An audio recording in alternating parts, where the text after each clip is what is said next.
Olá! Hoje vamos mergulhar de cabeça numa obra fundamental da psiquiatria, A Máscara da Sanidade, de Hervey Clickley. O nosso objetivo é tentar perceber uma das personalidades mais intrigantes e, francamente, destrutivas que existem. E a questão de partida é mesmo esta, não é? É o grande paradoxo.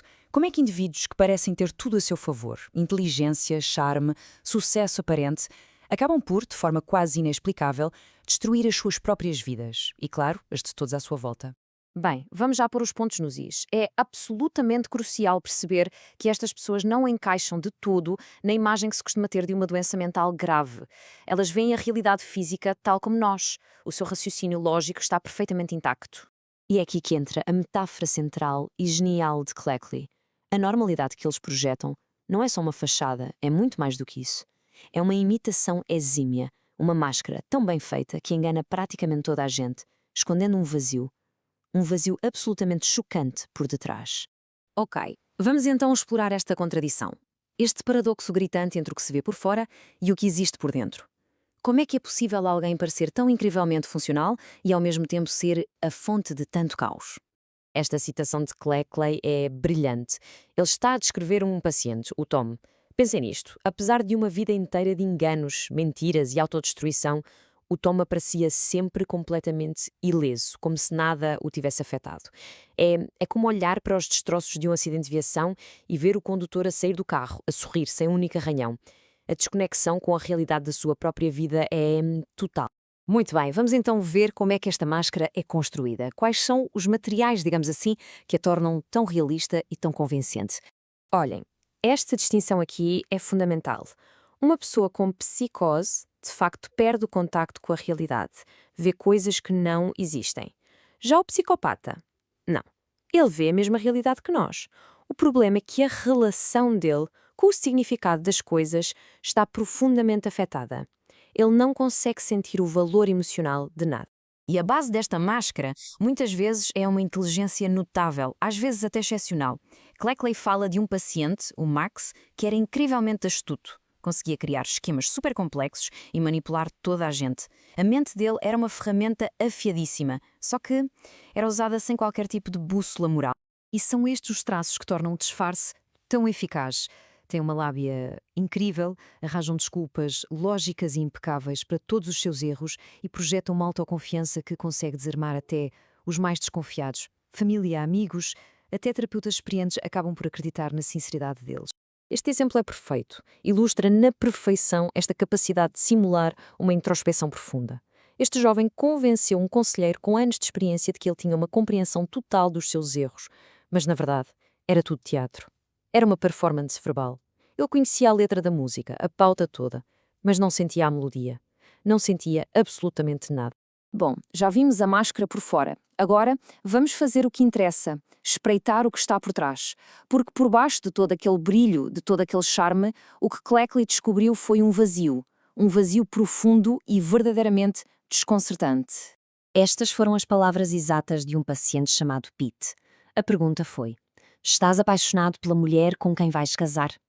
A resposta dele: oh, sim, sem dúvida. É socialmente perfeita. Mas, segundo Cleckley, foi dita sem ponta de sentimento. Foi como um reflexo condicionado, uma resposta programada, completamente oca. Para descrever isto, Cleckley criou um termo fantástico, a afasia semântica. E isto é mesmo o cerne da questão. Eles conseguem falar de amor, de culpa, de lealdade, mas as palavras são só sons. Falta-lhes a experiência emocional que dá verdadeiro significado a esses conceitos. É como dizíamos, conhecer a letra, mas não sentir a música.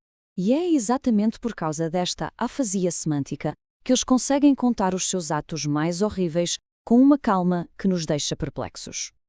A ausência de remorso genuíno significa que o peso moral das suas ações, para eles, simplesmente não existe. Nunca se sentiram sobrecarregados.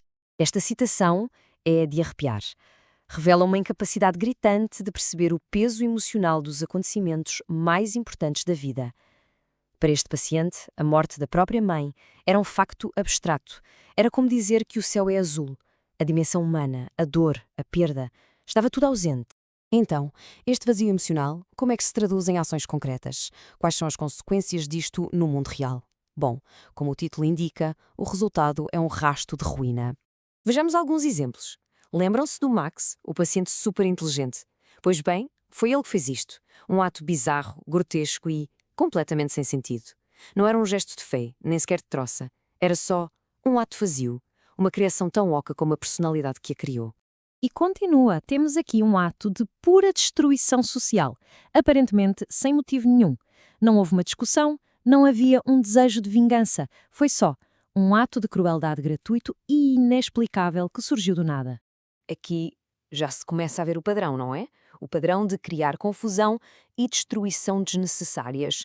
Ele não ganhou rigorosamente nada com isto, só semeou o caos na sua própria vida e na dos outros, sem qualquer propósito que se consiga ver. E este é talvez um dos exemplos mais chocantes do livro todo. É um tipo de comportamento que desafia todas as normas sociais, emocionais e a decência mais básica. Mostra uma indiferença total pelo contexto, pelo sofrimento das outras pessoas e pela dignidade do momento. Pois, e depois de vermos tudo isto, ficamos com um quebra-cabeças nas mãos. A questão final que paira sobre toda a obra de Cleckley. Exato. Depois de testemunhar todo este comportamento destrutivo, aparentemente sem nexo, a pergunta é inevitável. Qual é a motivação? O que é que os move? Simplesmente, porquê? E o mais desconcertante é que as motivações humanas que todos conhecemos parece que não se aplicam aqui. Não é por dinheiro, porque ele destrói a sua própria estabilidade financeira. Não é por prazer, porque parecem não sentir grande coisa. E não é por vingança, porque muitas vezes atacam precisamente as pessoas que mais os tentam ajudar. A sua rebelião não tem uma causa que se consiga identificar. E terminamos com esta metáfora final e poderosa de Cleckley. A personalidade do psicopata é exatamente como essa caixa. Por fora, parece valiosa, sólida, real. Mas se olharmos para dentro, é só cartão. Uma imitação perfeita, mas completamente vazia, de um ser humano. E é com esta ideia profundamente perturbadora que a máscara da sanidade nos deixa a pensar.